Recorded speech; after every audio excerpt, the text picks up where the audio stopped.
G'day, g'day.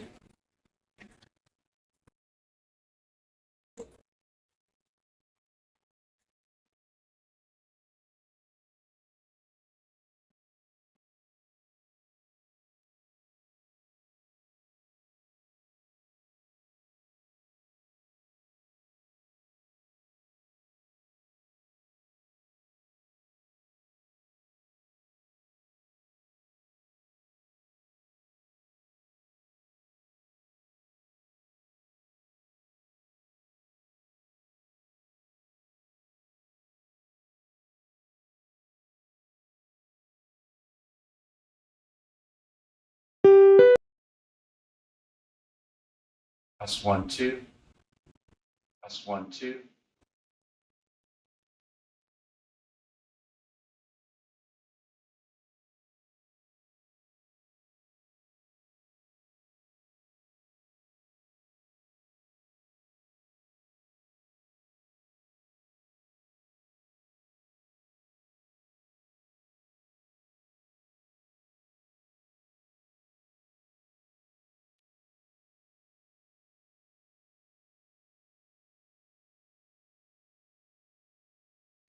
Test 1, 2, 3, 4. Test. Test 1, 2, 3, 4. Test.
It's like one slide. You know what I mean? So it's like.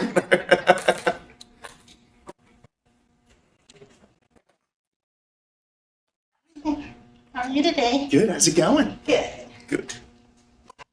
Well, Hi. Yeah, I think so. I didn't pull your name out because your name is not on the invite, so I just assumed it was from that. Oh, okay. Here, hold on.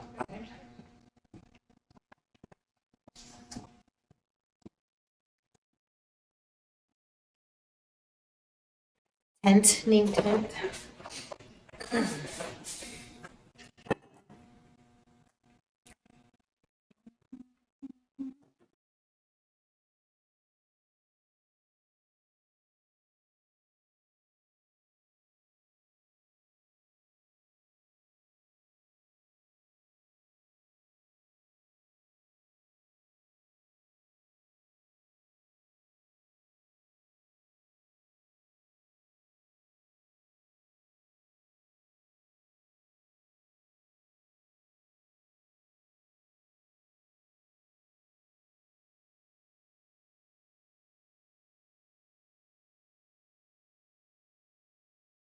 Thank you so much.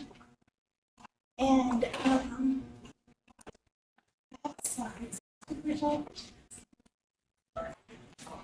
So you guys that are in material. There's, it's.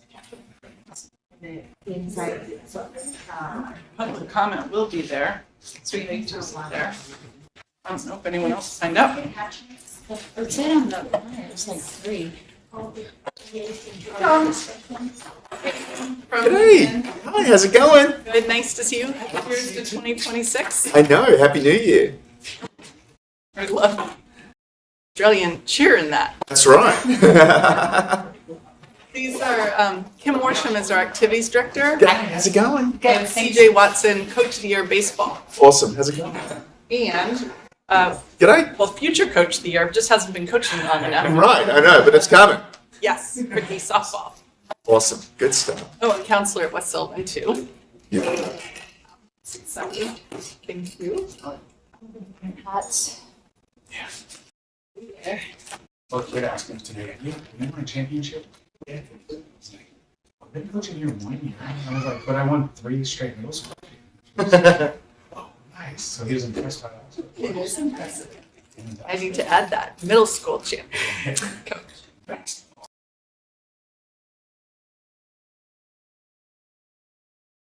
Also. That's fine. She is. Which one? There's.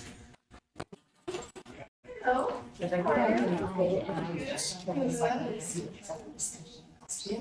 So there's one. Oh, this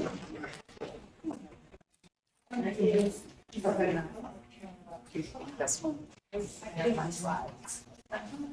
You did get me. I thought I guess. Oh, boy, yes. He's on.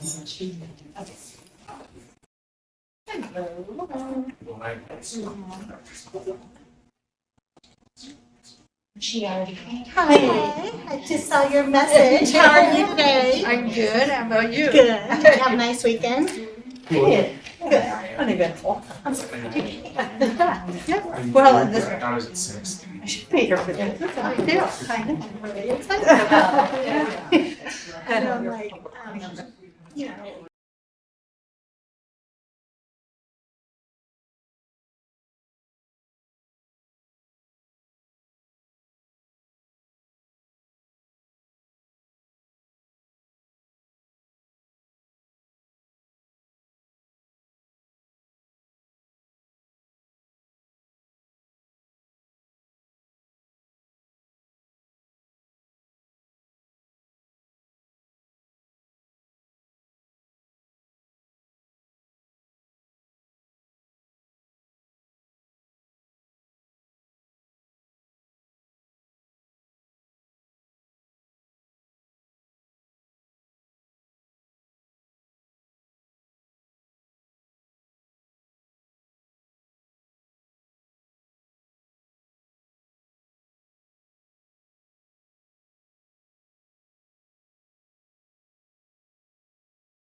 This public meeting of the Board of Education's Facilities Improvement and Oversight Committee for January 20th, 2026 is called to order.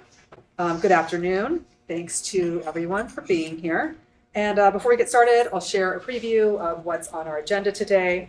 We'll start with public comment, and we'll move on to bond audit recommendations, our seismic grants, Portland Clean Energy Fund, Community Benefits Fund, 2025 bond procurement schedule, major athletic projects, and future agenda topics and steps. It's a good one. So let's go ahead. Why don't we introduce ourselves? Up here, I'm Virginia LaForte, Zone 5 Director for PPS Board.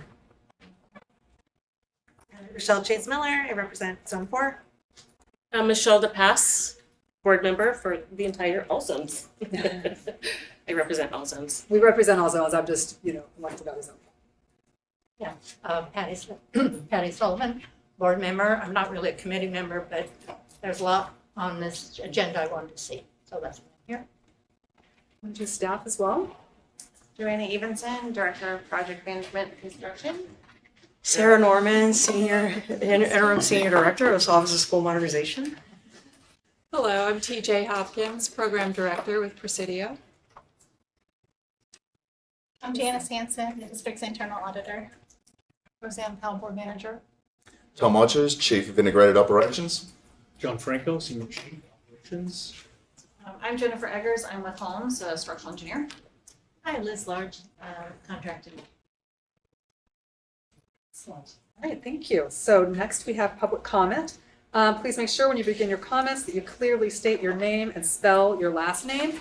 You'll have 2 minutes to speak, and once you hear the alarm go off, please wrap up your comments. We're pretty strict about cutting this off only so everybody has the same amount of time and opportunity to speak. So with that, let's go ahead and get started. Kara's gonna run through the list. Yeah. I'm gonna call 2 at a time. You come up and sit over here where the blue tags are at. Lila Almeida and CJ Watson.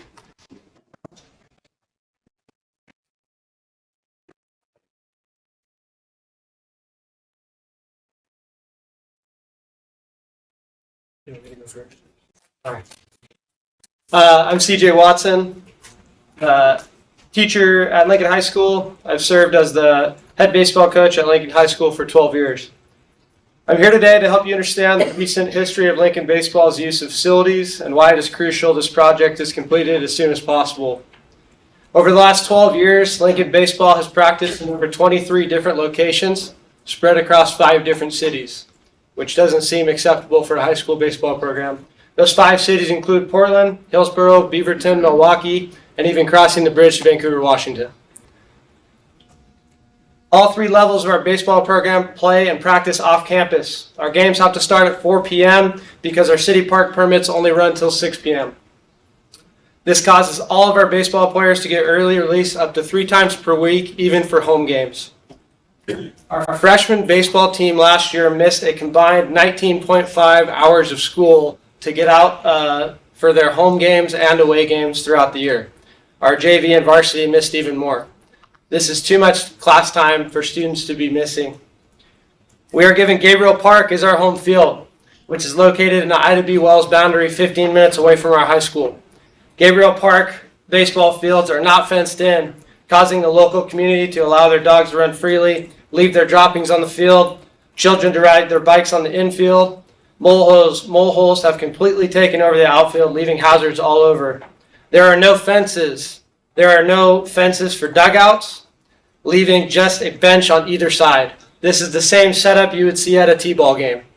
This is not an acceptable baseball field for us to be playing at, especially when you consider the varsity level and you look at our surrounding suburban schools. This is one of the reasons why we're losing kids is our facilities. There are no bullpen mounts for our pitchers to warm up, and there's just not a lot of pride when our kids show up at these fields. We rent out Hillsborough Stadium for our home games, so we can assure to get played games and have somewhere for our kids to feel important, which costs us over $7,000 per year. Our community deserves a clear and concise timeline on when this is going to be completed. Thank you.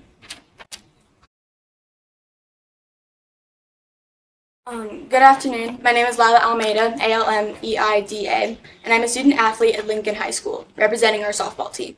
We want to thank the board for the plan to build fields at West Sylvan. We know it is the right solution. However, I am here to ask you to view that project with a new sense of urgency. Currently, despite our school's best efforts, Lincoln's softball and baseball teams are in a logistics crisis. The baseball team travels 21 miles just to find playable ground at Hillgrove Stadium. My team is similarly trapped. Hamilton Park is unplayable most of the time due to mud. Delta Park is so far that we must miss valuable class time just to make start times. This leaves Wallace Park as our only option.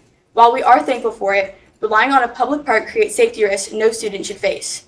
Last season, a man followed our assistant coach while shouting the N-word at her. He then turned that abuse toward my mother and me, forcing us to flee while our head coach tried to help. We also face sexually inappropriate comments from bystanders, some even directed at middle school students. I want to be clear, our coaches and AD are incredible. They do everything to protect us, but they should be allowed to coach, not act as security guards. We are seeing a historic rise in support for female sports. It is vital to show that young ladies that our safety and education are priorities. We know the fields at West Sylvan are coming one day, but given the safety challenges and the logistical strain, we respectfully ask for an accelerated timeline. We are eager for a home where we can focus entirely on our development, not our safety. Thank you. Thank you.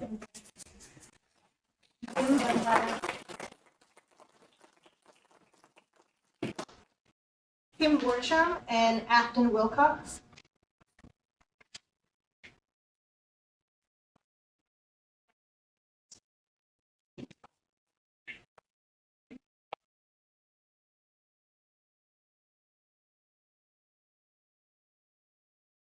Hi, my name is Kim Worsham, Worsham. I am a parent, a business professional, and currently a CTE business teacher at Lincoln High School. In addition, I have been part of Lincoln's baseball program for 15 years.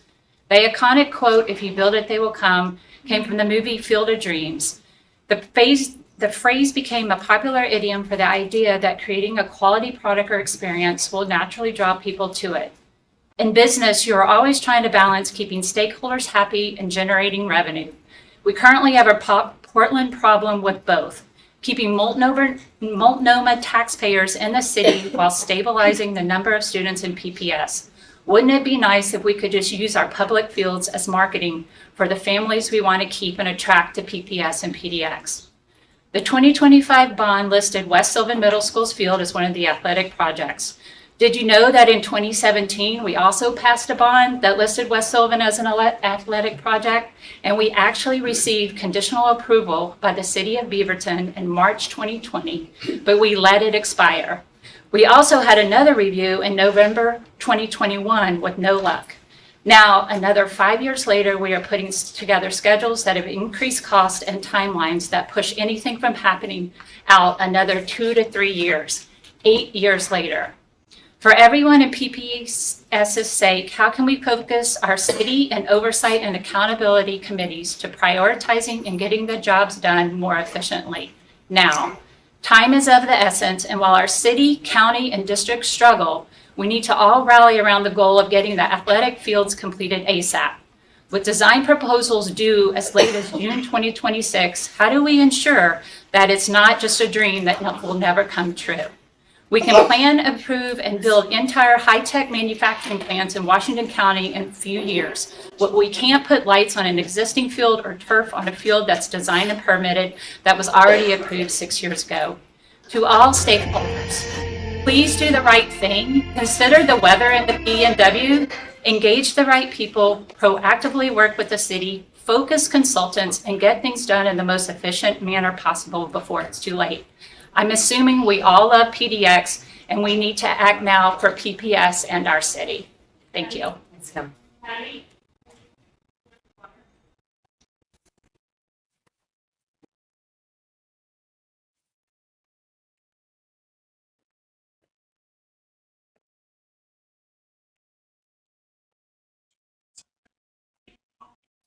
Pause. Yeah.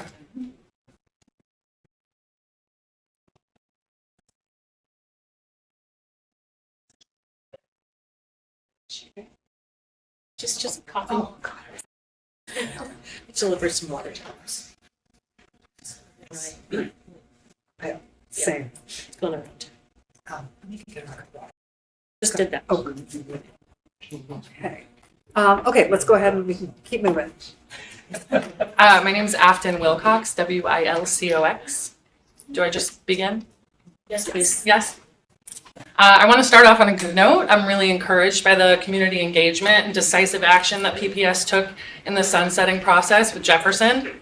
In the midst of all of this absolute terror, thank you for getting something done in Portland, something meaningful in a move towards equity and action and not just words.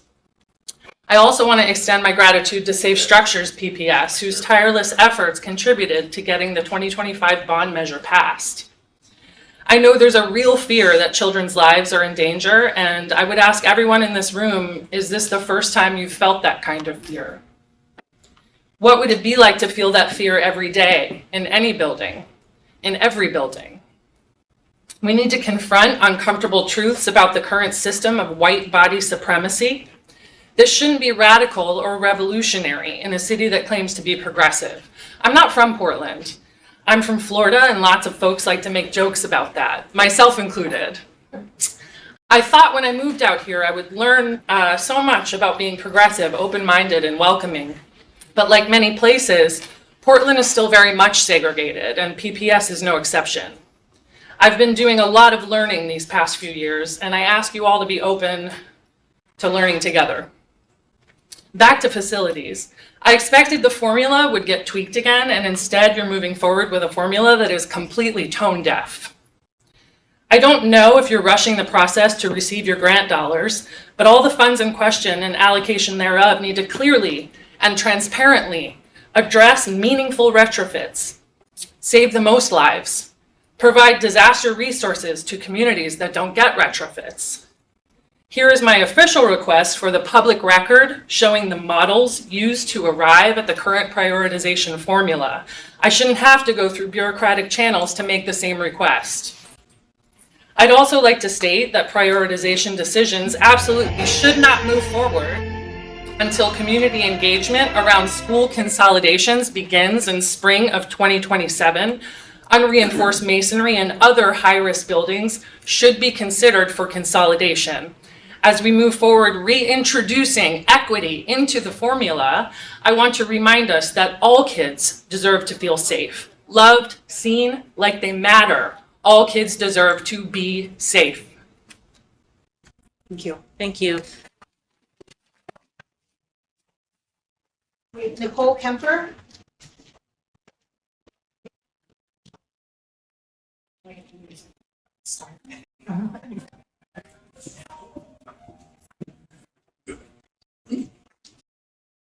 Chair LaForte and Vice Chair DePass and Director Chase Miller. My name is Nicole Kemper, Kemper, and I serve on the Lincoln Youth Baseball Board of Directors. I'm here to tell you about the kids in our youth program because they are the ones who dream about playing on the fields at West Sylvan that your committee has the power to accelerate. I'll start by noting that Lincoln Youth Baseball families don't just come from the hills above Lincoln. They live in apartments on downtown blocks and in the rural areas up around Skyline. Every child who wants to play does, no matter if they can pay the registration fee or not. But let me get to the more important point for today, which is about our kids' connection to the fields that they play on. Not many are aware that our youth league maintains the majority of fields that they play on. The coaches and players are the ones who pull the weeds, repair the surfaces after heavy rain, and donate the equipment and material to level fields for safe play. Lincoln Youth Baseball players know that the first practice of the season starts with pulling weeds because they know that no one else is going to do it for them. These kids come out for field improvement days that start at 8 a.m., even this last weekend when the temperatures were in the mid-30s. They write thank you letters to the donors who support them in our annual hit-a-thon.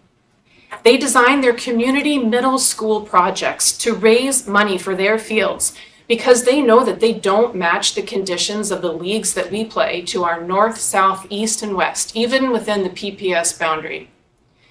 They write essays in class about the baseball community that they've grown up in, that's taught them to accept pride in wins and accept defeat with grace. Their coaches tell them, leave it all on the field, and they really do, because they know that baseball happens in our league from the ground up. It's very dramatic music. I know, it took me a minute to realize what was happening. I was hoping it would come at the front. You've got like a couple more sentences, that's fine. So I wanted to share all this because PPS and our West Sylvan neighbors should feel good about supporting fields for kids who have learned the hard lesson to put in work for the things that they care about. And it is on their behalf that I urge the committee to finish Lincoln's modernization program and not delay this voter-approved project. Thank you for your time today, and I offer Lincoln Youth Baseball's ongoing partnership as an advocate and good neighbor. Thank you. Thank you. Is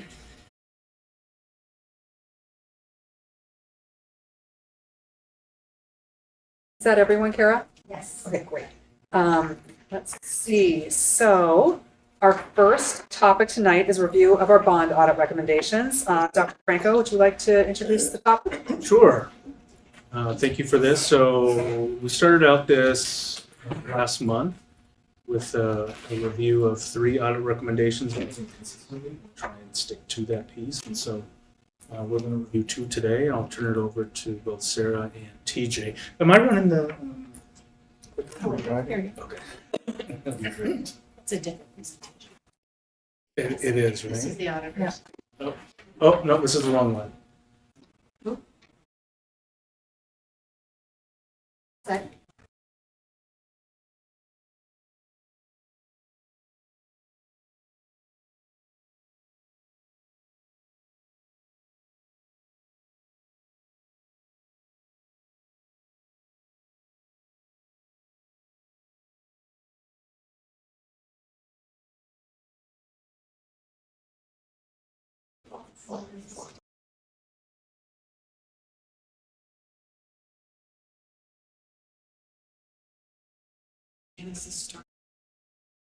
Janice's presentation.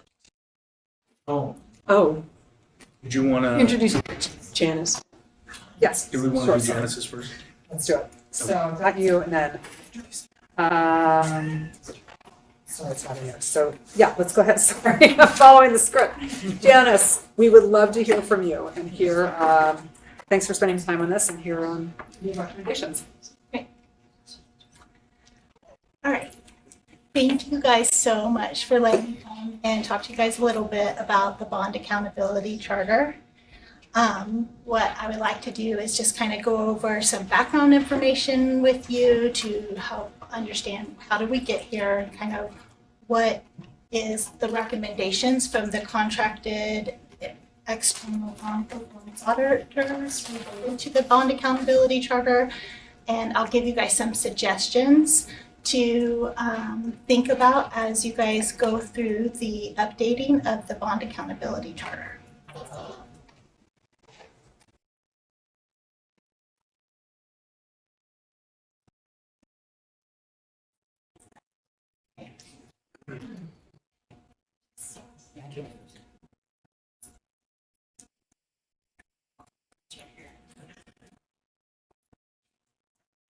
Okay. So some background information here. The PPS's bond ballot measure includes a paragraph on oversight and accountability. It says an independent group of community members will review quarterly reports and audits of how the bond dollars are being spent and provide accountability to the public until construction is completed. So that independent group of community members, that is our BAC, the Bond Accountability Committee. And the audits that are being referenced there are performed annually by our contracted independent bond performance auditors.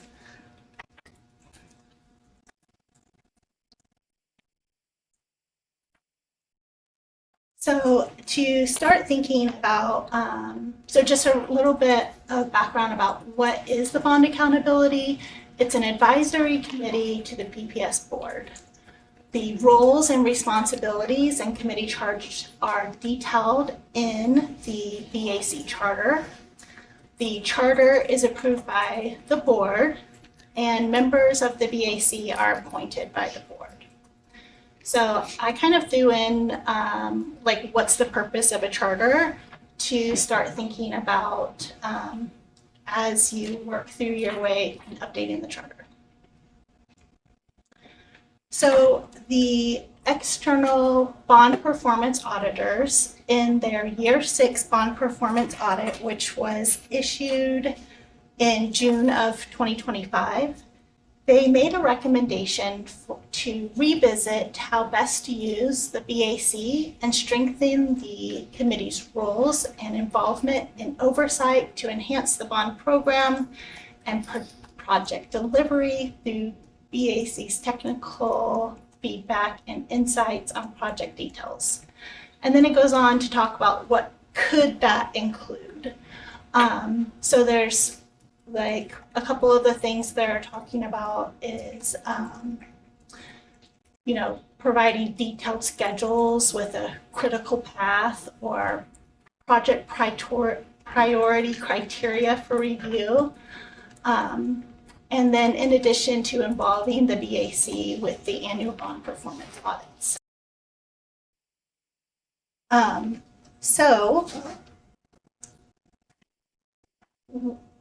your charge, my hope for you guys tonight is to walk through the BAC charter and revisit that charter and make some updates that you feel are appropriate. In addition to the primary recommendation that I showed on the last slide, there are 3 additional recommendations to kind of keep in mind as you look through the charter. These are really recommendations that I think the BAC would probably want to have direct impact on kind of putting that into it. So for example, work with the BAC to establish protocols for voting and formalizing any relevant recommendations. So our practice is the BAC chairperson likes to provide the board with their BAC quarterly report in person or online, but directly to the board. So like, how would that recommendation be implemented into the actual charter? It could be updated just to say just that the chairperson will provide the quarterly report to the board in one of their regular meetings. And then ensure written BAC minutes include a bunch of information there. And, you know, for the part that talks about distributing materials at least 12 days in advance, you know, I don't even think board members get their packets 12 days in advance. So, I mean, yes, that is what the recommendation says, but I think that communication with the BAC members to better understand what their timely needs are, maybe something around 7 days might be more realistic, but again, I think you would need to get some input from the BAC members on how many days in advance that they really need the materials to ensure that they're prepared. And then also, I would recommend, or I'm suggesting that you would consider adding like requests for information or documentation from the BAC should be clearly documented in the meeting minutes. One of the things that I did in preparation to talk to you guys is I went back and I watched quite a few BAC meetings, and it was really hard to follow the meetings one to the next to the next. Sometimes BAC members were asking for information or documentation about a specific thing, and then I didn't necessarily see that pop up in the next committee meeting. And I'm wondering if, because right now they're only meeting quarterly, it's kind of hard to reflect back a quarter later and remember all the things that, you know, they wanted. So I really think that anytime the BAC members are asking for documentation or a specific set of information, that should be clearly documented in their meeting minutes. And then to formalize the BAC recruiting and application process. So when a vacancy occurs, it can get filled as soon as possible to maintain full membership. And I believe that Director DePass worked on the recruiting a couple years back to try to diversify it. So I know that we have a process that has been talked about in the past, but the recommendation is to formalize it. And by formalizing it, it kind of just means write it down. So those recruiting practices could be written right into the charter, or it could be in the form of like a post on the BAC's website that shows what the recruiting process is.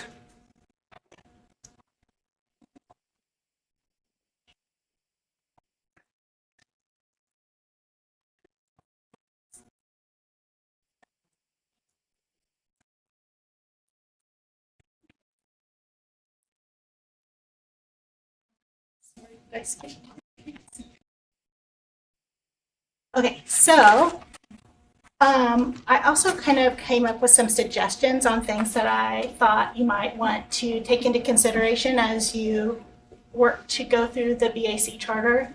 So the first suggestion is to ask the BAC members for suggestions on what the committee charges they think would be most appropriate. I really do think that for the charter to be the best, it is a collaboration between the BAC members and the board. So the board is able to clearly communicate what types of advice that they're looking for.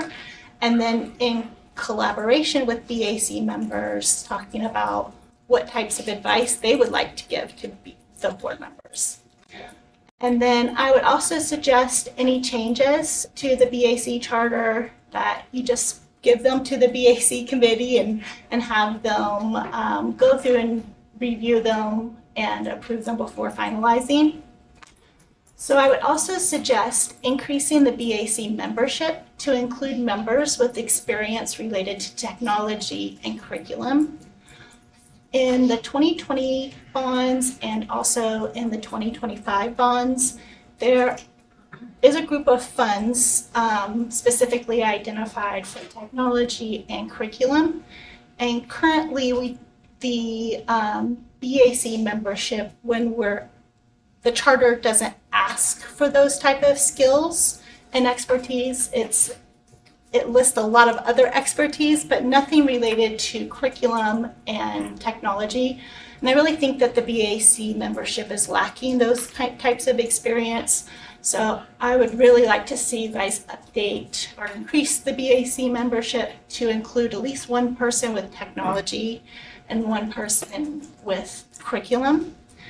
And I thought about, what that might look like for somebody who has curriculum experience, and perhaps, maybe they don't want to sit through all the BAC materials about the other things. So I think but they really want to give their advice related to curriculum. So I just, there's some ways to maybe invite them on meetings whenever they're going to present on technology and curriculum. But again, that's something that can be talked through with BAC members. I would also suggest increasing the BAC meeting frequency. Right now, they're meeting quarterly. And, in the last year, it seems like they're presenting one meeting, they're getting updates on the major modernization projects. And then in the next meeting, they're getting updates on everything else. And if you think about that, that means that really only 2 times a year, the BAC members are getting updates on our big modernization projects. And one of the things I just wanted to make note of is as we roll into the next couple of years, having 3 major modernization projects going on kind of at the same time is a lot, and I really think it would make sense to increase that frequency. I would suggest a minimum of 6 meetings a year. But again, feedback from the BAC would be helpful, but increasing that would really make getting through the materials and all of the projects that we have a little bit easier, and maybe make the meetings a little less long, so they'd be a little shorter but meet more frequency. A couple more suggestions is to revisit the following statement.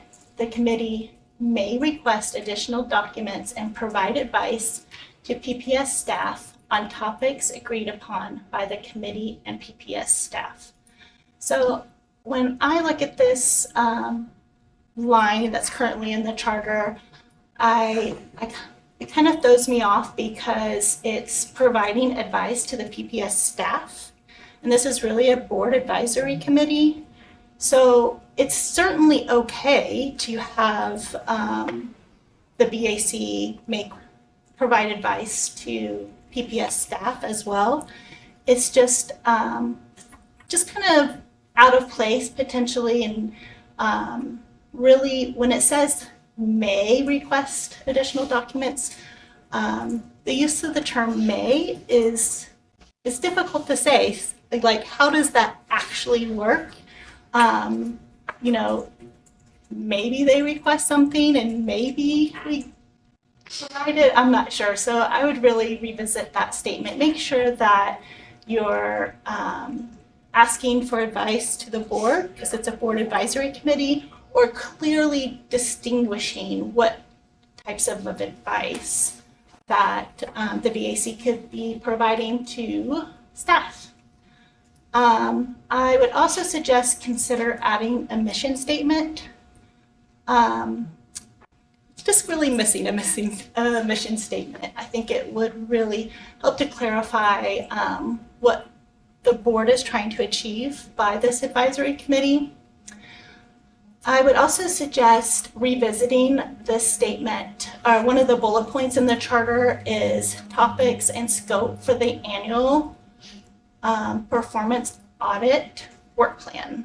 So currently what happens pretty consistently over the last few years, the bond auditors will provide staff a list of a proposed audit plan.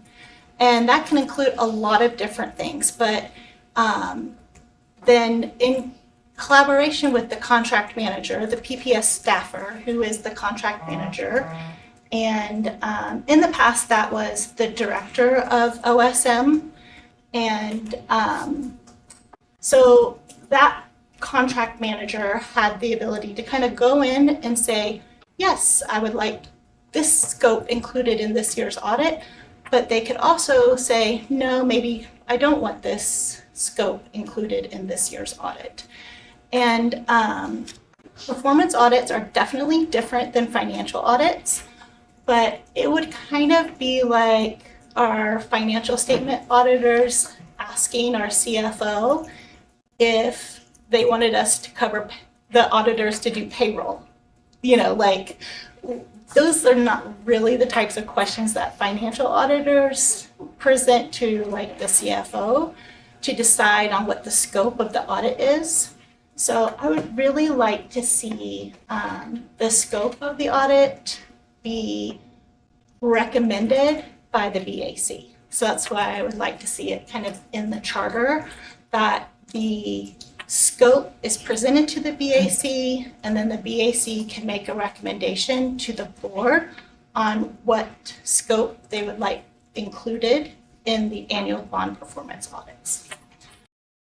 I also was hoping... May I ask a question really quick? So on the scope of work, currently, who determines the scope for the audit? And I think you might have covered that while I was reading. No, that's okay.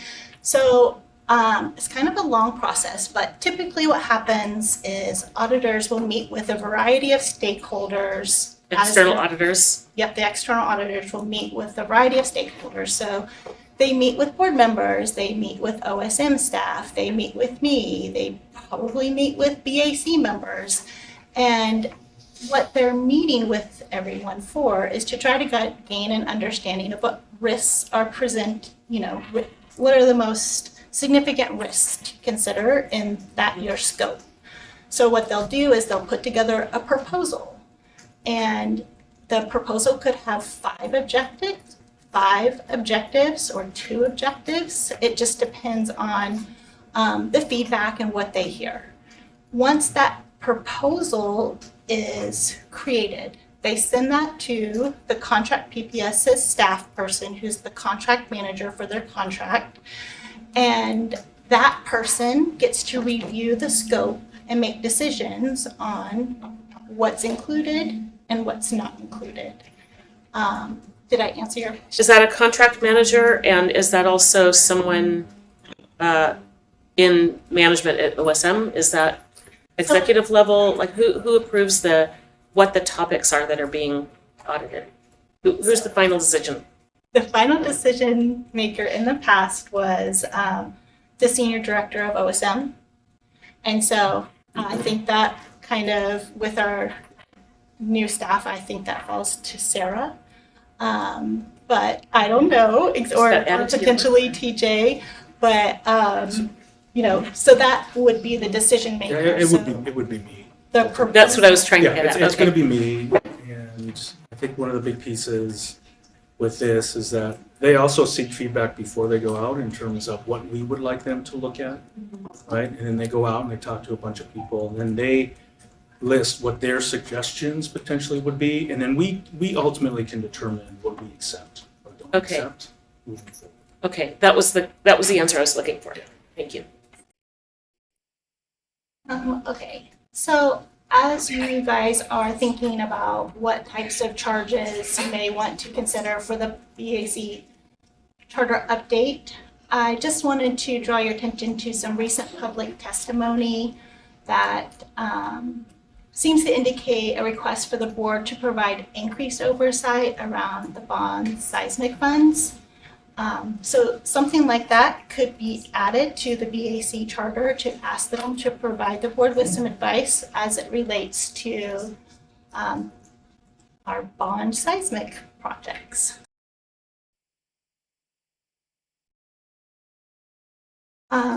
I would also suggest revisiting the use of the term may in the charter to kind of clarify in what situations it can occur. I think that the term may is just not very clear. So it could happen or it could not happen. And anytime that is in the charter, I find that it's just not clear about what's expected for each roles and responsibilities. So as you see the term may in the charter, just think about what does that actually mean? What would you expect in what situations? And try to tighten up that language a little bit to clarify. Then I would also suggest adding a charge to the BAC to monitor and report to the board on the KPIs, key performance indicators, established in the comprehensive management plan that is referenced in the Presidio contract. So in the contract, it says within 90 days, there will be a comprehensive management plan that outlines a whole long list of things. But from that comprehensive management plan, I would suggest providing that to the BAC and asking them to pull from that specific key performance indicators that they could monitor and report to the board on for that. And I feel strongly about the audit scope. So apparently I put that in there twice. Sorry about that. But I didn't mean to put it in there twice, but it is important to try to make sure that the scope of the audit is recommended by the BAC or some other way of doing it. And then in a staff report provided to the policy committee a couple months ago, there was a statement in there that said the BAC closely monitors increases in bond-funded contracts. And as I followed the BAC meetings, I didn't really see how they were closely monitoring increases in bond funding contracts. So I would just suggest formalizing that. If that is currently the practice, I think it should be in the BAC charter. Or if it's not the practice, then everybody should be on the same page about what the BAC does and does not monitor. So if in fact they're not closely monitoring increases in bond funding contracts, that's okay, as long as staff understand that that is not what's happening. So just being clear and concise about what is and is not really considered a BAC charge. So I just wanted to give a kind of wrap up, a reminder that the advice provided by the BAC, it's for the board. The BAC charter can be updated to reflect the monitoring, oversight, and accountability measures you want to see. And the BAC reports can include the advice you need to inform your decision-making around the bonds. And if what you want or need from the BAC does not fall neatly within a charter, the board could pass a resolution identifying specific advice requests and monitoring or oversight and accountability responsibilities for the BAC.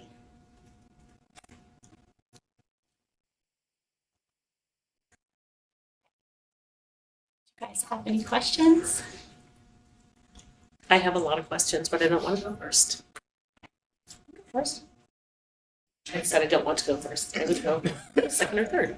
I want to hear what else is, what other people are thinking. I have a small list. I just have a comment. I just wanted to thank you for your time and these suggestions. I feel like this is exactly the kind of conversation that we should be having before the board agrees on updates to the new charter. It's really important because the BAC is part of the language and the bond referrals. So this isn't something we're just doing, we're required to do this. So I love the detail, I love the suggestions. I was wondering what role, maybe you know this, so I guess we kind of covered it. Who ultimately decides the scope of the audit? Like at any point, does that come to the board to approve the scope of the audit, or does it just come to us? No. Okay. It's just provided, I mean, the contract manager for the contract with our external bond performance auditor could certainly seek out a variety of input to help make that decision about what scope would be included in that year. There's nothing that would prevent them from reaching out and saying, hey, this is what we were thinking. Does this make sense to you guys? But the way it is written right now, it's just not clear. Okay. And then in terms of facilitating the process for the BAC to give their input on the charter, is that something that, Christy is, Director Split's the board liaison to the committee. Would she facilitate that? So I did chat with Director Split last week, and they were planning to have an agenda setting meeting for the next BAC meeting, and I think that's been rescheduled. So she wasn't able to attend that meeting, but she suggested I go and try to provide some input, which I'm willing to do at any point if it gets rescheduled, or yes. The short answer is yes, if Director Split is available it is certainly my hope that she will communicate back and forth with the chair of the BAC to try to talk through what that might look like. Ultimately, it's the BAC is the board's advisory committee, so any changes will have to be approved by the full board. So my hope is that tonight you guys will start on the process and make some suggestions and talk through them, and then refer from your committee today, when you're done talking about it, to the draft to the BAC, so they can talk about it in their next meeting, which I may or may not be towards the end of this month. I'm not sure it's been scheduled quite yet, but I know that it's getting close to that time of kind of scheduling that meeting. So once the BAC goes through all the edits and suggestions from this committee, they can add to it, make notes, and then refer it to the full board for review and approval. And I know that today it's just the committee members, so there may be additional input from your other board colleagues. And I don't know exactly how to kind of work that through, but it might be a situation where when the charter comes back from the BAC, that it could be an agenda item for the board to talk about. But that's for you guys to decide. But ultimately, all the edits will have to be approved by the full board before they're finalized. And just from a process perspective, I think that's, one of the facilitation, I think, of the charter piece, I think is in conjunction with staff as well in terms of the facilitation. I mean, it's not something we would expect directors to just go in and facilitate, this piece. But at the same time, it's going to be the BAC's. I mean, it's your committee ultimately, and you have a BAC rep. But I think Greg's actually here, who's going to be participating in that conversation. I don't want to call you Greg, but that's in conjunction. That's in partnership with staff in terms of the facilitation. So my questions have to do, I have a questions high level and very detailed. The first one is, again, that I think this work should be directed by Dr. Franco and Sarah. Mm-hmm. I mean, this is wildly different from anything that we've talked about before in the years I've been here. This work should be originating at that level. I'm really curious on recommendation 19. I'd like to hear from the folks actually managing projects what the BAC can do to add value. I know I've worked with the BAC, and I did establish I thought a really nice recruitment several years ago that resulted in people under 40, women, and actually women of color on the committee, and I was really proud of that work. But right now what I'm hearing seems duplicative of work that other people are doing, and in a season where we're going to be making quite a few cuts, $50 million to be exact, I'm really concerned about putting more demands on staff, and we'll have actually less staff, and we'll have committee members like, I need to have this, and we're going to have fewer people to do the work. So I'd really like to hear from the folks actually doing the management, because we need their buy-in, what it is that the BAC can do to add value to this. Again, the ultimate responsibility is with the superintendent. That is ultimate. But so that also on the recommendation 20, 12 days in advance is unreasonable. Even including the charter that we've received, we didn't have that. We got that 2 days or yesterday, I think. Anyway. I was curious about there's a detail about transcription and notes and adding attendance, and I think attendance is taken as far as I'm concerned. Who's there, who's excused absence. I don't know the detail of of that, but I'm thinking, okay, well, now that's a staff person that's going to be taking notes, or we use Mr. AI or Ms. AI.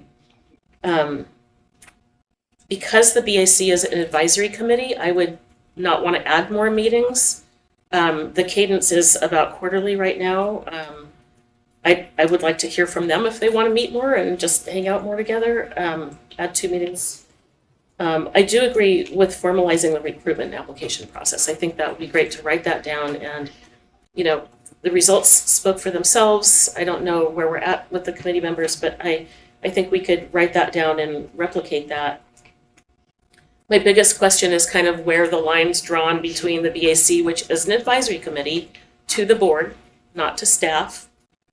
I also have concerns about adding the seismic language into the charter where we do need to assure that the seismic work gets done, and we need to ensure all of the work gets done. There's a lot of work. Nothing's more important in terms of, there's not a hierarchy of work. There's plenty of work that needs to be done. It's all important, but we wouldn't want to put all of that work into the charter because it's just too much. And I'll just note, Director DePass, in the existing charter, there is a reference to seismic. It's in the work that the committee may engage in. The may, okay. And it includes references to seismic. So there's Janice and I have met a couple times about how to think about the governance level articulation in a charter versus specific tasks. And Yeah. that's the kind of leveling to think about. You want the charter to be clear and Yes. to provide guidance about what's expected of the committee, you know, what its scope is, how it does its work. And with some level of detail enough to provide guidance, I mean, how they do that work. But if it gets so prescriptive that it needs to be updated all the time, it's probably too specific. So we're trying to find that Yes. balance in these issues. So anyway, I'd like it to be higher level, I guess, more, you know, it's a volunteer committee that advises the board. It's not staff. And so I'd like to see it, yeah, I agree, it needs to be clear. It needs to be not updated every 6 months. And it needs to be perhaps less specific, less prescriptive. I also, again, want to assure that we're not duplicating work in a time when we're going to be shorter on staff than we are today. So, How do you see, I'm just curious, like, what do you find duplicative in what you heard today? let's see.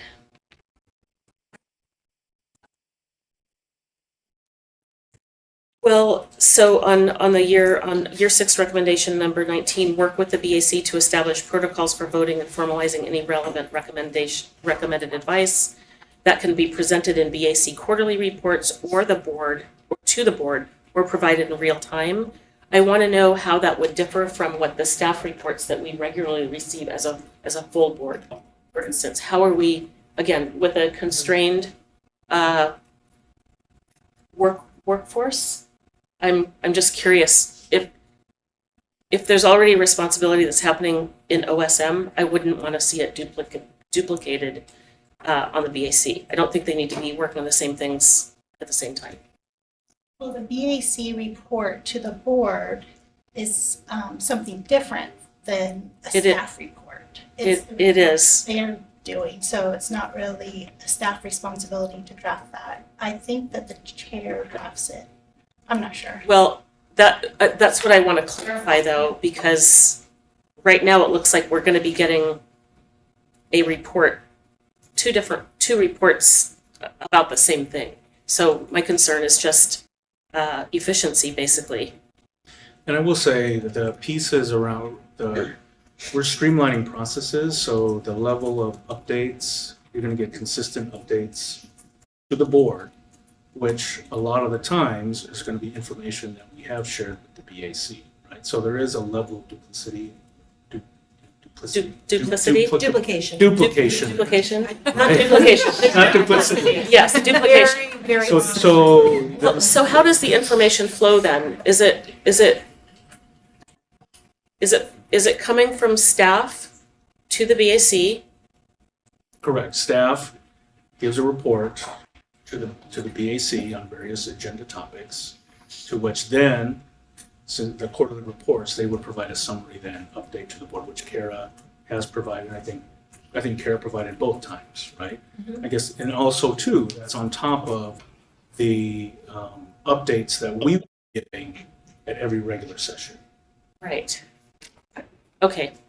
I was just gonna put this in context for everyone on the amount of reporting that the bond program does to all of the different committees and entities that we do it to.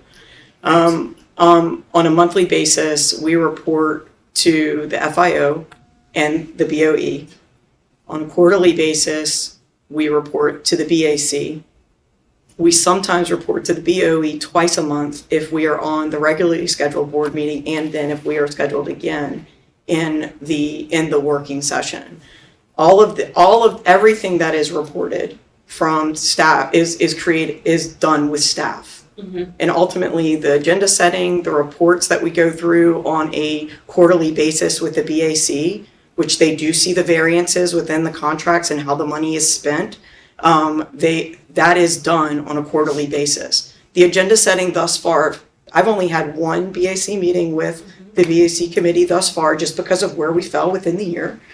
The cadence of those meetings was that one quarter that the bond program will report on the modernizations and CBSE, and the next quarterly meeting would be on all consolidated projects. So everything outside of the modernization and CBSE, that would be the next agenda item. So that may be where some of your following confusion may come from, because it doesn't go, because then we pick up on the modernization and CBSE in the following quarter meeting. You guys have already said it. It's an advisory committee made up of volunteers. All of them have construction, design, engineering, public sector, private sector. Their resumes are on our website. I also want to draw our attention to our website and the public notices that we deliver, the meeting minutes that are captured there. That also lives on the BAC, the portion of our PPS website for anyone that would want to know what is going on with the BAC. It is there. So I just wanted to kind of draw attention to that as well. But just so you know, like, we are reporting, we're doing a bond report on almost a weekly basis. Great. Thank you. Yeah. So Liz and I met to try to figure out what is it actually going to look like. How can we talk through this in this committee meeting?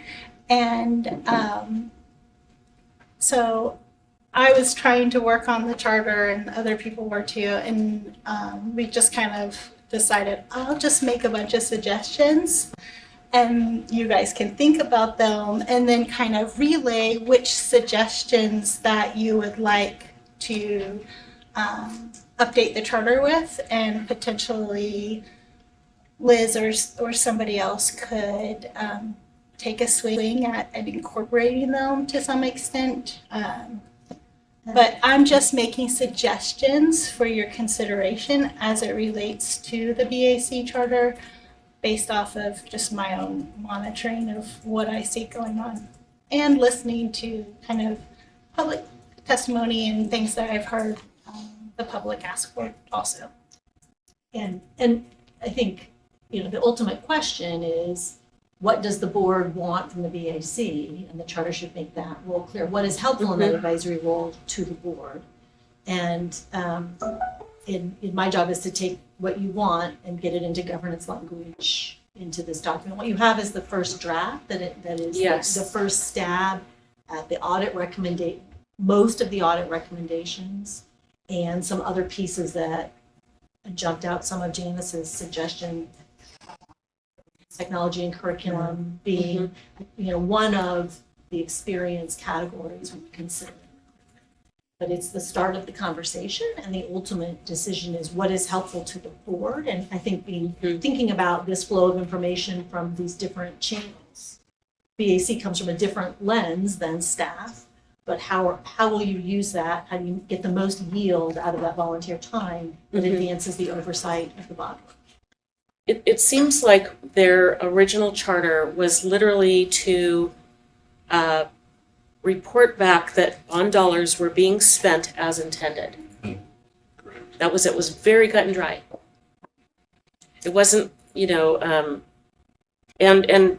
they're all professionals. They're amazing professionals. I was so lucky to work with people that spoke some of the similar language.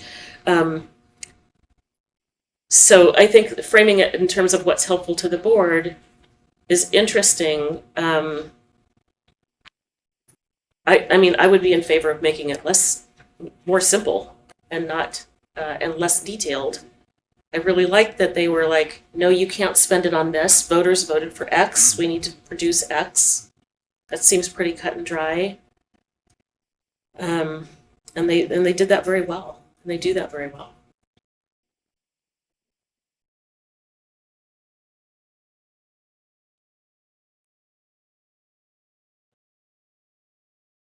I agree with your comment about spending. I sent some feedback about mirroring the ballot language, which says no independent group of community members an independent group of community members will review quarterly reports and audits of how the bond dollars are being spent to provide accountability to the public until construction is completed. That I support the idea of getting the spending language back into the charter because it's not quite there right now. Mm-hmm.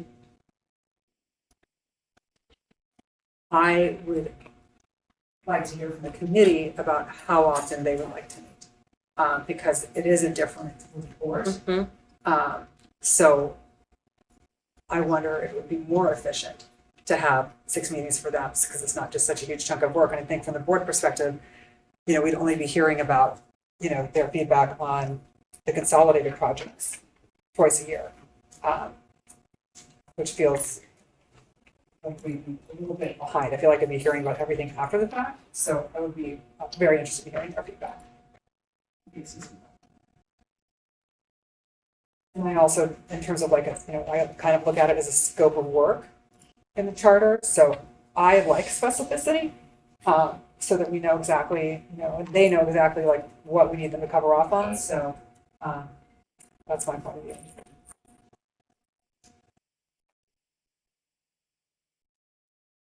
Also, I just want to remind, so these suggestions are not, they're just your suggestions as someone that looks at this stuff.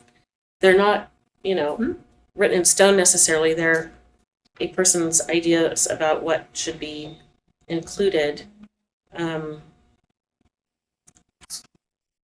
Is that right, or are the recommendations what the auditors suggested those? But there's 2 sets of recommendations. There's the little yellow boxes, recommendations. Those are from. Suggestions are mine. They're yours, The and recommendations that the are year written out and the recommendation are from the bond auditor. Straight from the bond audit. So there are 2 separate. One was from the bond audit, one group. The other group is just from the Office of Internal Auditor. So Which is just so everybody knows, the board has 2 employees. One is the superintendent, and one is the Office of Internal Auditor. So we're actually your managers. So those are the ones from the. These are ones from the bond audit, yes. The other ones are just suggestions for consideration. And again, the public testimony is always, by advisement, because we have people coming in, testifying on a range of things. I think our job is to listen to that and to take it under consideration, but not necessarily adopt everything we hear, because otherwise we wouldn't have a ship that is this tight. But I think, we want to take public testimony under advisement. And one of the most important things for me is that it mirrors our ballot language and our referral language. So the project is called out, that it's included. Do we need to, so the referral language is, that's the referral language, do we? It says that we'll have a committee that does this. Do we have to mirror? I think so, because it's part of the referral. Well, I was asking our lawyer if she thought. Well, that's a maybe public that's- representation of what the bond account committee will do. I don't know, that's a technical legal requirement that the exact language be in the charter. Certainly That's want what I the was charter to asking. reflect that there's consistency between the 2. And it doesn't hurt to put it in there either. I mean, I just think that is the you want to make sure that the committee is fulfilling the representation and the commitment made to consumers. That can be done in a number of ways, but that's the outcome we want through the language you suggest.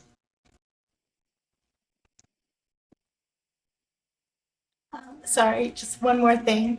I wanted to mention that typically recommendations from auditors are reviewed and discussed in the audit committee. And one of the reasons why, like myself and Patty are here today, is because we didn't want to have one more committee to add to the agenda for staff to report to the audit committee about these things.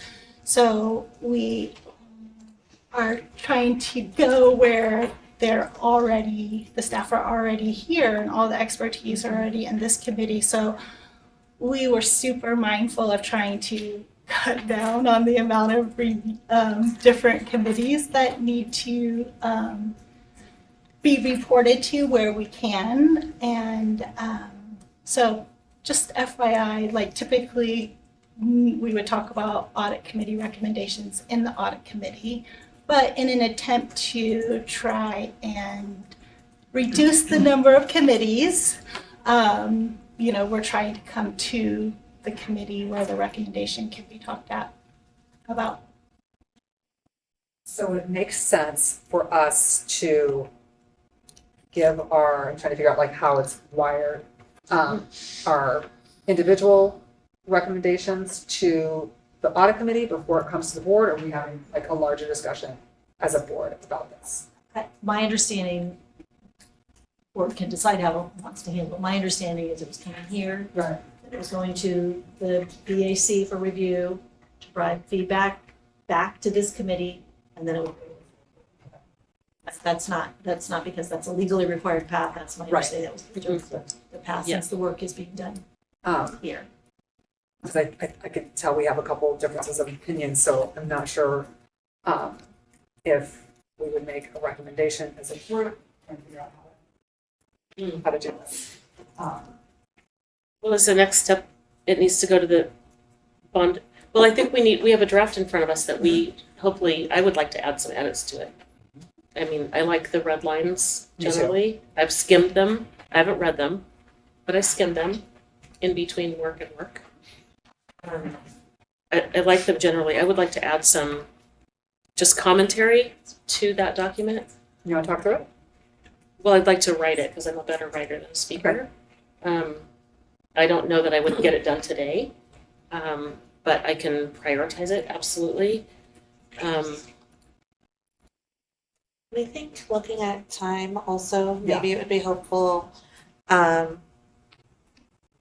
sit with the drafts, add anything want to add to it, and then either pick the conversation back up. I mean, maybe could we do a parallel where we have time to sit with the draft and the BAC has time to provide some input at the same time? We don't have to. So looking at bond accountability, the So BAC member I see sitting in the back here. Yeah, so our next meeting is scheduled for the 28th. Our BAC meeting is scheduled for big day. January It is. January 28th. Candace? 5:30 to 8:30. It's out there. I will not be there. I won't be here. 3 of us in the room have a birthday that That's what I hear. That's what I hear. It's a big and our day. CFO as well. It's a big day. But yeah, that's currently, that's the current BAC quarterly meeting is currently scheduled for that day. So that's the 28th at 5:30? Mm-hmm. It's an in-person meeting this time. We also alternate whether they're in person or virtual. And this meeting is at Jefferson High School.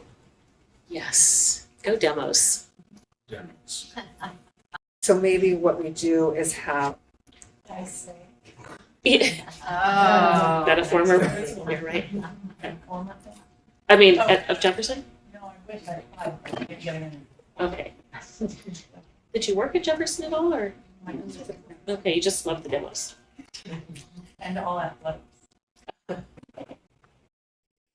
So for the BAC meeting next Wednesday, it sounds like not everyone's going to be able to opportunity to submit our thoughts to the committee. Yes. In advance. Or does it go through Christie? Great question.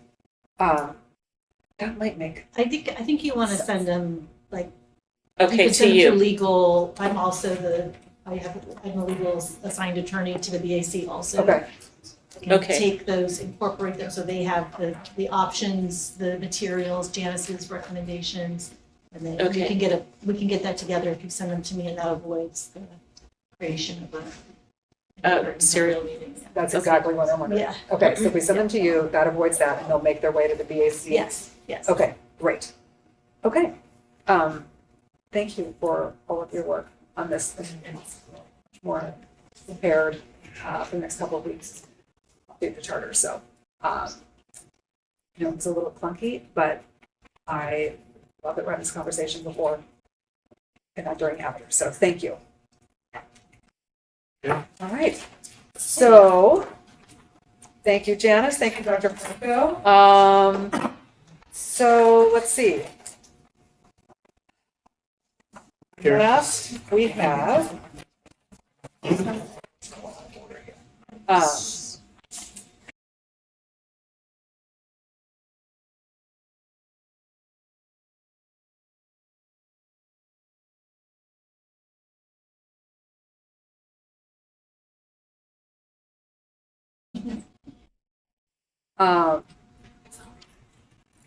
just take it from the top with Yeah. the presentation and walk through. If that's 4 okay. and 7, that sounds great. Yeah.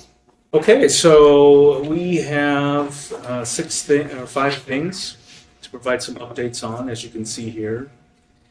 We do have 2 bond audit recommendations that we're asked to provide updates on, so we'll give some progress checks on that.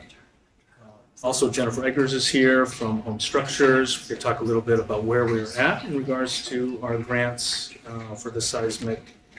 Also, Tom is going to provide us an update on PSEF funds, where we're at with that in that process. Also, TJ then is going to talk through kind of, so you can see our bond procurement schedule, which will give you a better idea too, and that will lead also into kind of the next topic around major athletic.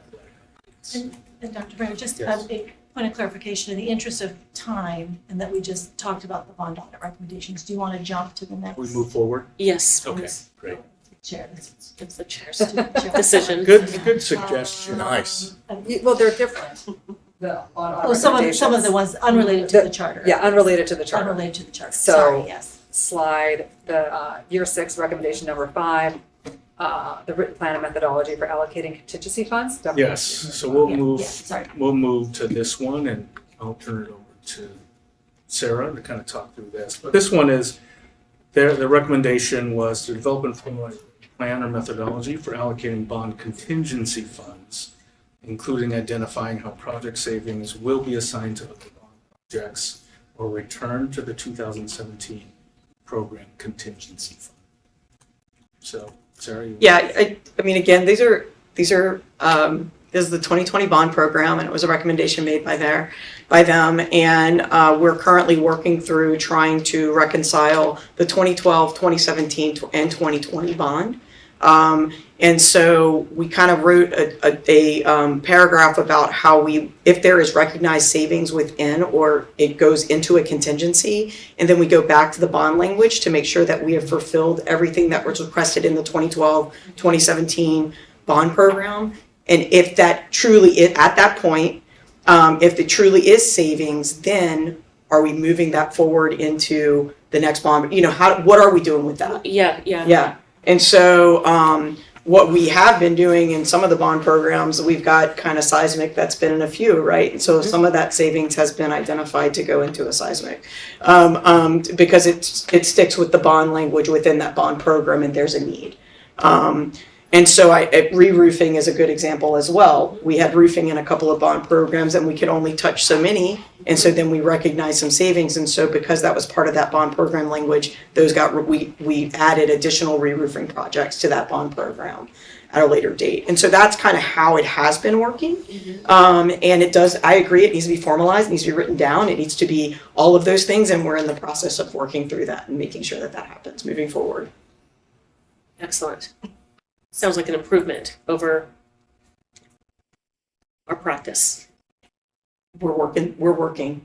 Do this, so if something's on the 2020 bond, does the contingency in any savings stay within that program? It stays And is within that bond It's program. spent within that. It's spent within that bond program, right? So whatever language is associated with that bond program, that is what, whatever contingency or whatever savings we find in there, that's what it can be spent on. Okay. So we can't all of a sudden just add a wing to a hospital because we decided that we had savings within the 2017 bond program. Just That makes obviously sense. that is facetious, but just say You're not taking 2020 dollars and moving them forward to another bond. It stays within correct the scope and the language of that. within the scope of that particular bond. Correct. That's great. And that 2017 bond was the first one at environmental health and safety, so that was a big, interesting bucket. I was on that advisory group.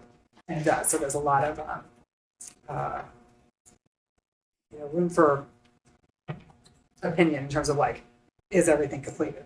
Correct. There's plumbing that is off and hasn't been replaced. There's, is all the lead paint actually stabilized? Like those sorts of things, security, all those things. I'm sure you're going through all of that. We are, and the first thing we had to do was make sure that we reconciled the money, right? We needed to make sure that we had reconciliation of the money and we understood what was encumbered and not encumbered. Because you could think that you have money, but it's encumbered in another contract. And so we've been working through that on each one of the bond programs. And so we will be doing financial reporting on a monthly basis to the Board of Education. So you guys will see this moving forward. Yeah, you guys will see this moving forward. It's one of the things we also present to the BAC, so.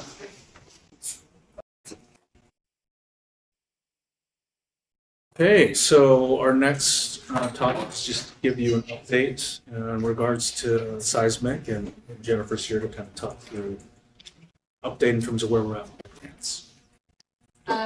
Sure, so I'll just jump right in. So we have two comprehensive campus retrofits. Of course, all these projects are being funded by bond funds and potentially State of Oregon seismic rehabilitation grants. And as a reminder, you can apply for a campus for up to $2.5 million to help fund a seismic upgrade of a school building on a campus. So the comprehensive campus retrofits, Beverly Carrier Fernwood, the status of that project is also that design was awarded in the last board meeting. So that team is getting up and running. We also have an SRGP grant application that we're submitting this week. We're actually printing it today. It is due 5 p.m. This Friday in Salem. So that will get there in plenty of time. Rose City Park is the other full campus seismic retrofit. Notification of intent to award has been issued on all the rest of them. On the targeted retrofits, and again, a reminder of what the targeted retrofits are the high-risk building parts or high-risk building elements in schools. For Ainsworth, Beach, Capitol Hill, Kelly, Richmond, Vernon, and Winter Haven. All of those notification of intent to award has been issued. It's gone through the RFP process. We're in the proposal stage, and then that will come to the board for official approval. Ainsworth, we are also working on a grant application for 2 building parts at Ainsworth, and that will also be submitted this week. Questions? I have questions around, like, I guess the assumption is that since we're planning to move forward with these sites, we've thought through consolidations and deferred maintenance and determined that it makes sense to be investing time and money into these buildings. Yes. And I will say, so one of the things too is, because we do have a right size kicking off here pretty soon. And if you remember, pieces of the criteria, not only seismic risk, but facility improvements and enrollment. And we're just thinking globally, right, in regards to enrollment. I think we have to, but I think that's as we know that the right sizing conversation is also working in parallel track to what we're also working on is a comprehensive plan for all the other schools. Right? And I think that's the other piece too. We know that we don't have the funding for it right now, but I think as we just talked to, that whenever we can get funding, once we create that list in parallel with, we know the right sizing conversation is going to happen, we can immediately start allocating funds. And so this is kind of an initial step, right, for that first 100 million, which is we've allocated 75 million because we want to make sure we have enough in case issues arise, right? We don't want to say, well, you guys know it's always better to do it this way, and then it comes in and 75 million is where we're at, and we immediately then we could say, okay, there's 25 more million that we can start allocating to improve our seismic risk assessment across the district. So this list is based off of 75 million. Correct. And securing the grants, I would assume? And securing the grants. Fingers crossed. Okay, so our next topic, Tom is going to lead us through this with PSEF. Good evening, directors. Here's a quick Portland Clean Energy Fund Strategic Program 16 update. The slide is the grounding context for the PSEF because it explains why progress looks a little different from maybe some of our bond-funded work. PPS was awarded $16.9 million through the City of Portland's Climate Investment Plan under Strategic Program 16.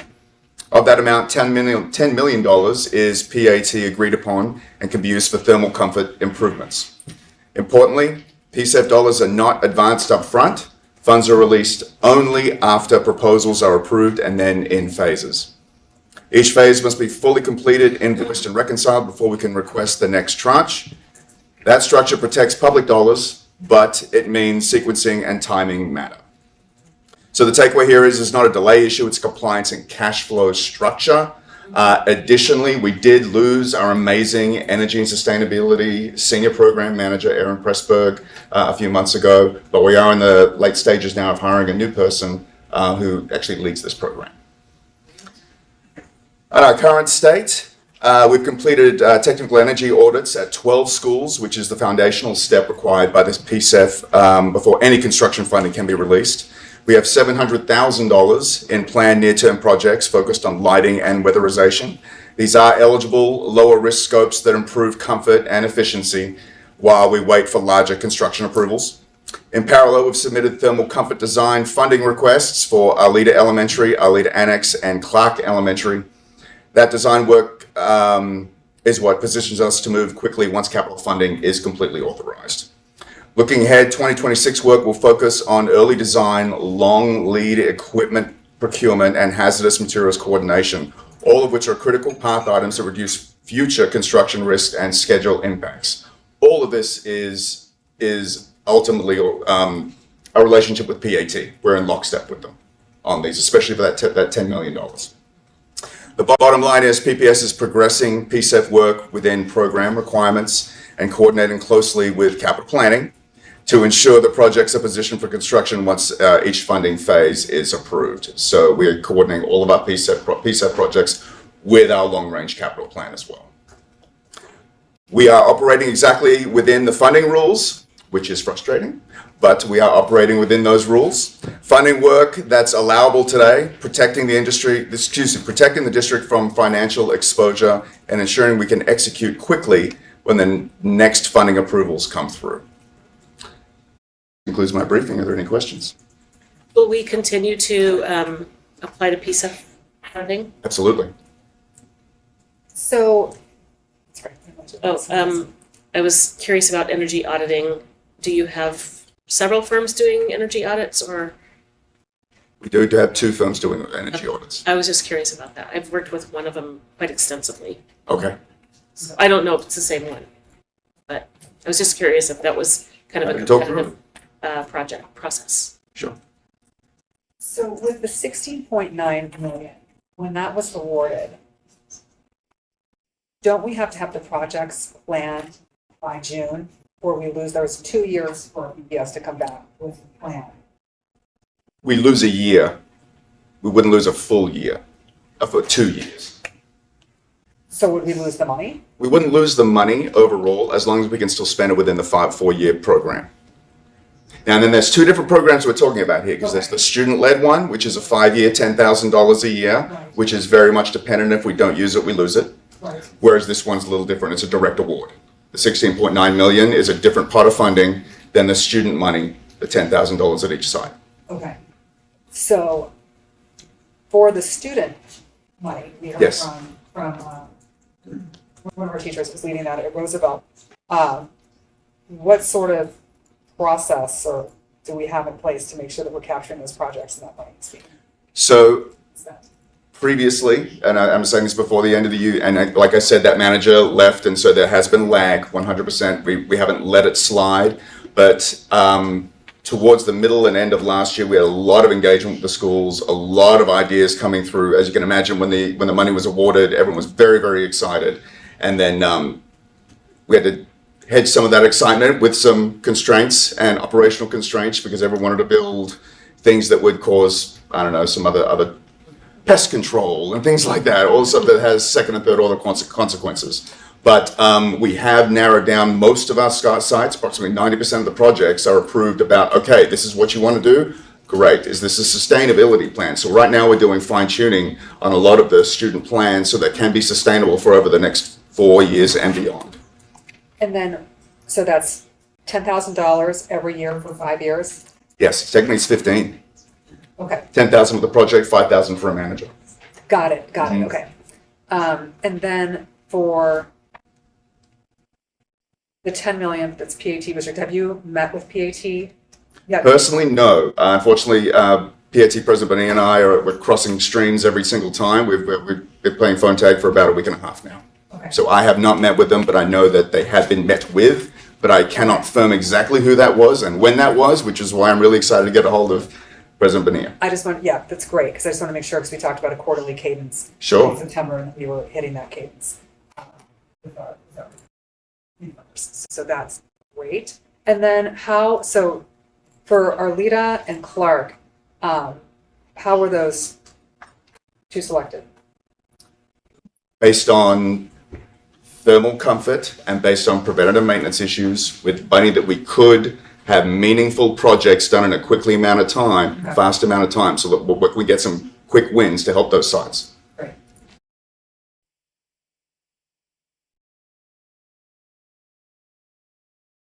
I'm curious about the thermal piece. Is it windows? Is it insulation? Unfortunately, PCEF, PCEF has denied windows. That was one of our big initiatives. I'd love to tell you about a great study we did at Marysville that showed the impact of windows.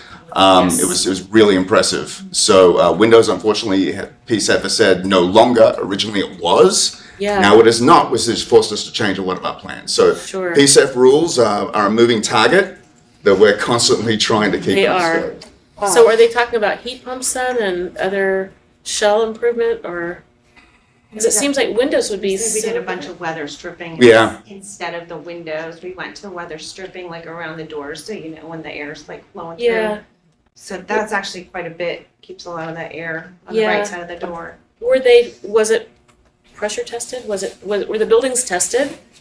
Audited before we decided to just put There strips were in there? those, the technical energy audits, and so some of that work Like was a kind of blower door. based off of those audits. We also did we had some recent sites that had pretty, I said it's recent way too many times, I apologize, but facility condition assessments that had come out of cycle. And so those sites gave us a lot more information about that.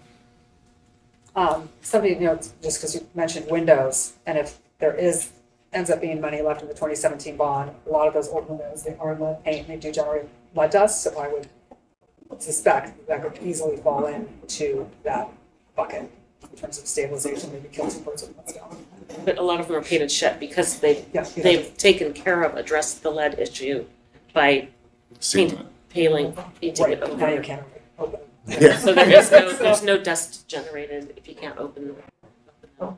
But Then they're painted shut. Also a problem.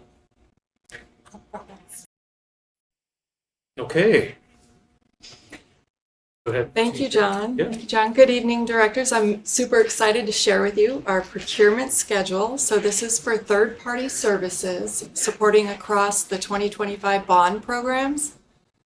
We work collaboratively with purchasing and contracting to develop 3 phases of procurement. Our first one was geotechnical services. So that was like our boilerplate establishment and requirements, working with purchasing and contracting. And then we've divided the rest up between phase 2 and phase 3. The big takeaway is the board can expect contracts presented for approval in mid-April to mid-May at 3 different board meetings.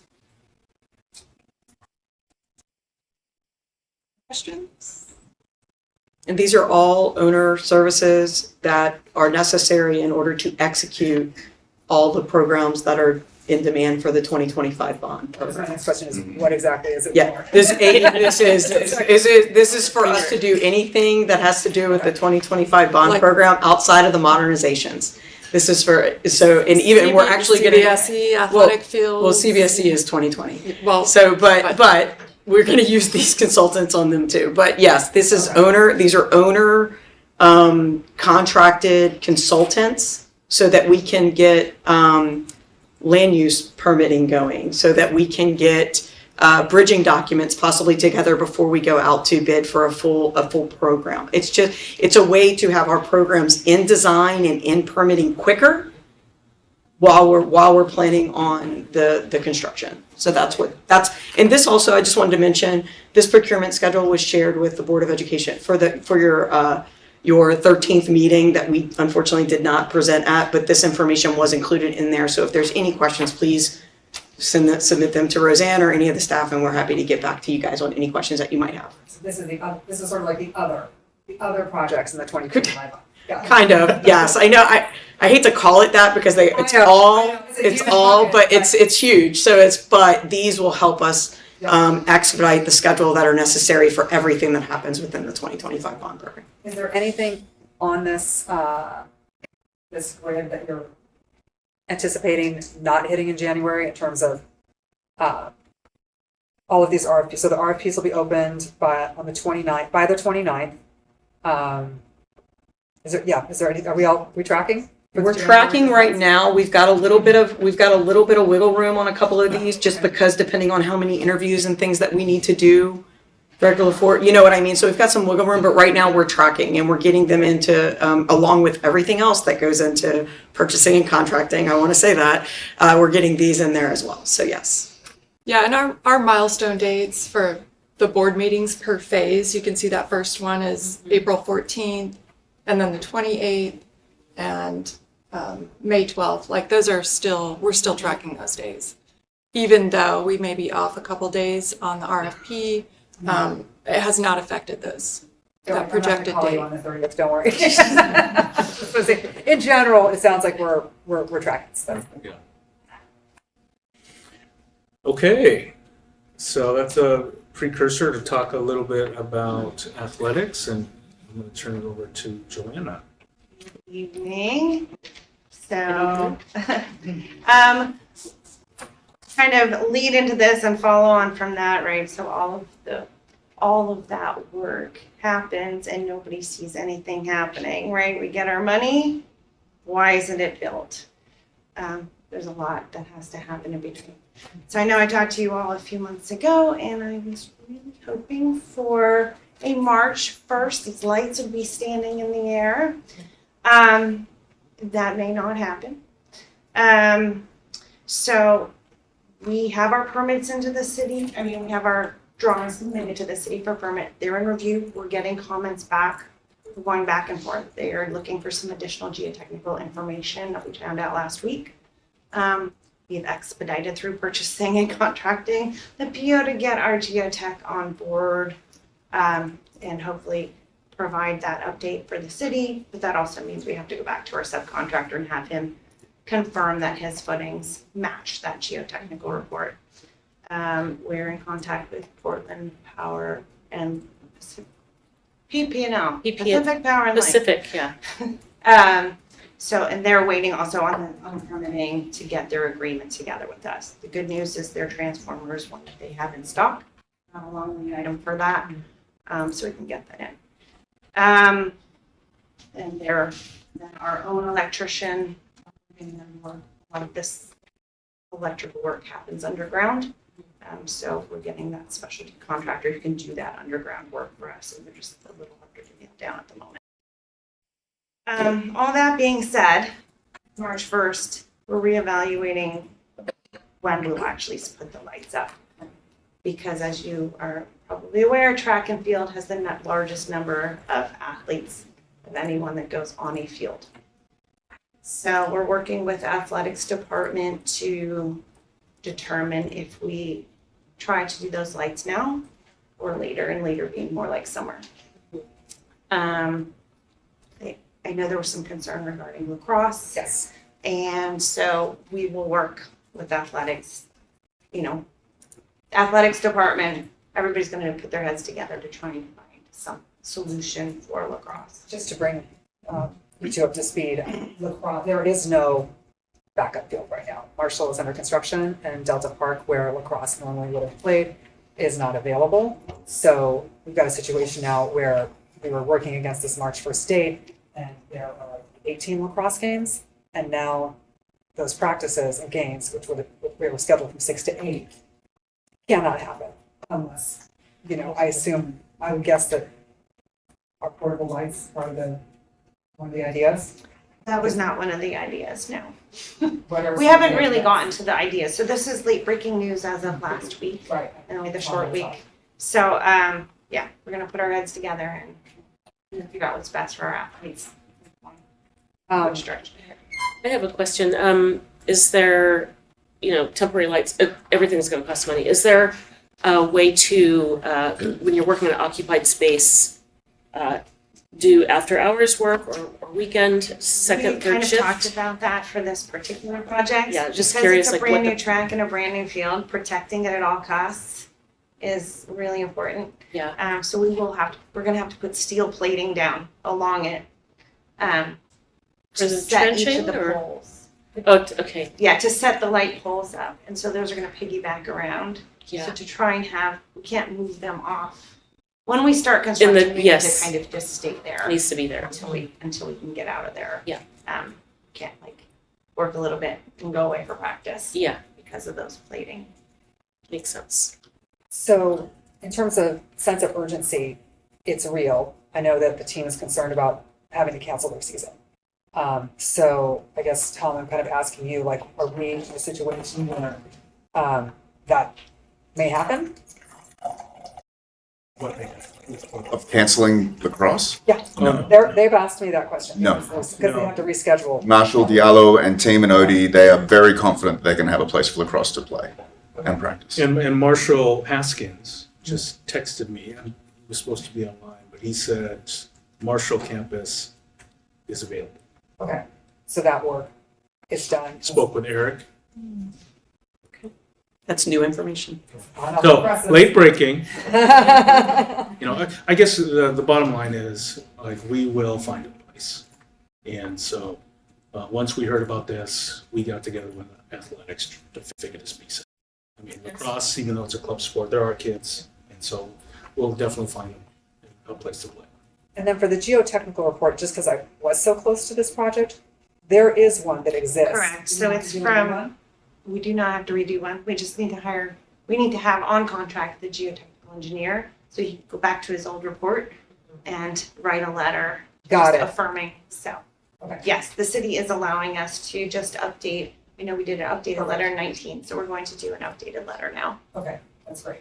Okay. So it sounds like we're looking at summer? I would say probably. I'm still. I was told early on in my career never to give a date. I'll never forget that meeting because my No, boss I pulled me agree. in and he took a roll of blueprints and he shut the door and I was like, uh-oh. Wait, can I you gave say- a date. Yeah, it's hard, right? We give dates because we want to try and let people know what's going on. Yeah. But the downside to that is when we miss it, it hurts, right? Yeah. Yeah. And everybody's heard March, so. Well, Okay, it's been a long week. It's December and Yes. then March, and there have been a lot of delays, so I don't have a problem with dates, goals at all. Thank you. Yeah.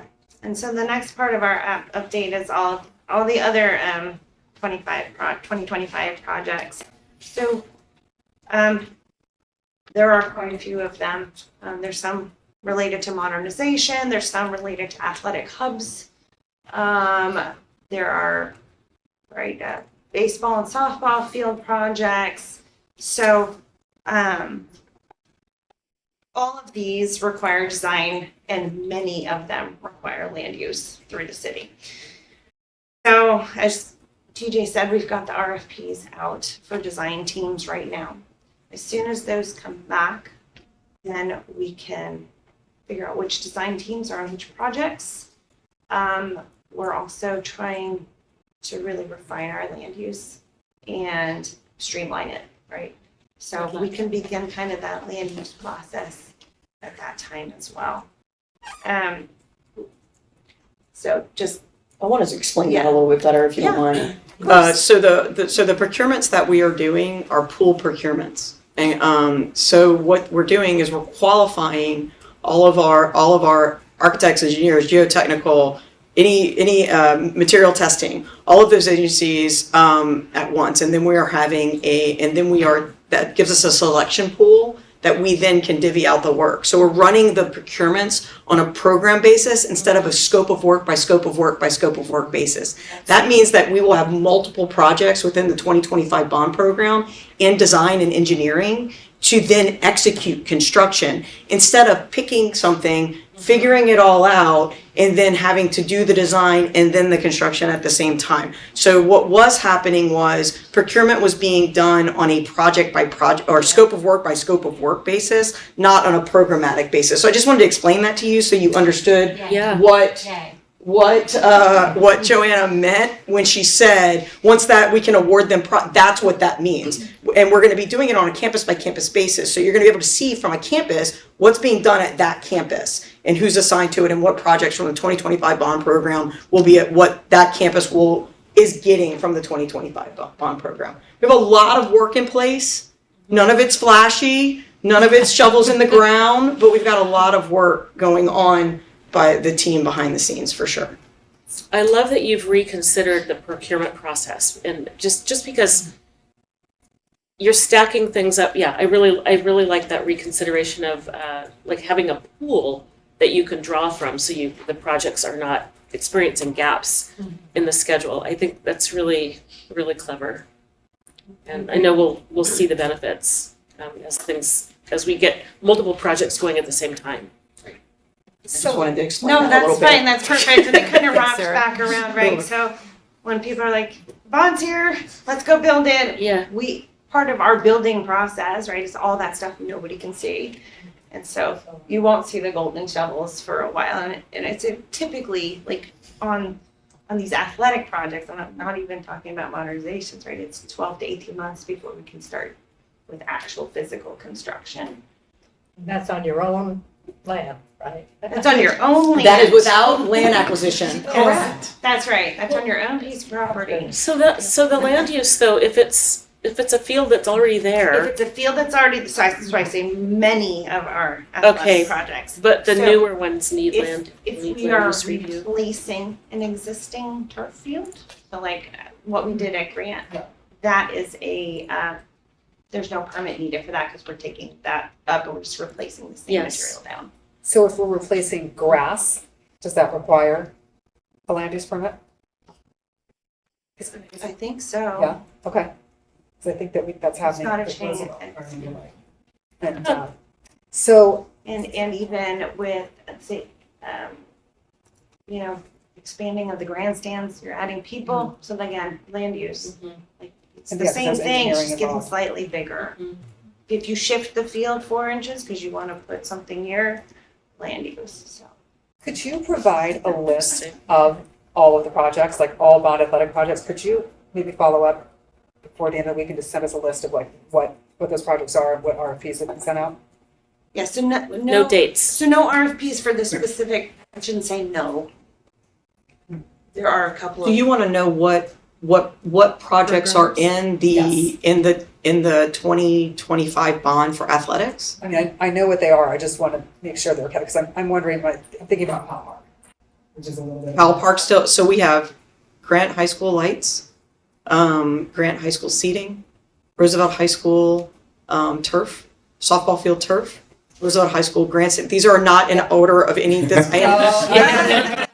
just realized I'm gonna read this off. These are not in order of any type of priority.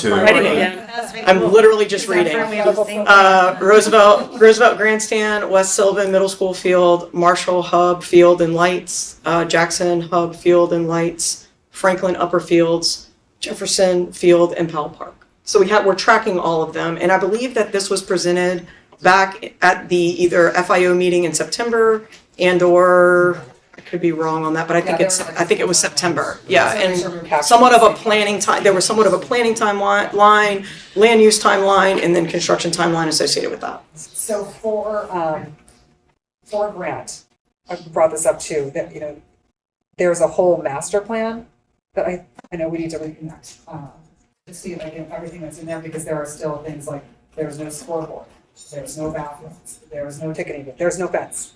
Are all of those things included, or do we need to kind of regroup on that piece? We probably need to regroup because the way it's defined is grant lights and grant seating. I'm looking at a document here. And so, there's money associated with those things and how it's called out. So we probably need to look at that and see how that ultimately, that overall scope of work gets defined. Because what will end up is another. And we don't want that to happen. Right. Was Whitaker in there at one point? Seems like. It's in the long range facilities plan. That was I think a long range. I was gonna say, not in the 2025, not in the athletics. I'm not saying it's not, but not for the athletics portion of the 2025 bond. It had been previously discussed, but it's not in the 25. Okay, that brings us to our end of our presentation. Great. You guys have any other questions? No, I don't. Okay. So if there, and I'll send out an email as well, if you have anything that you want to add to the next agenda, feel free to say so now or shoot me a note. I've not scheduled the next agenda study meeting, but actually it's about a week.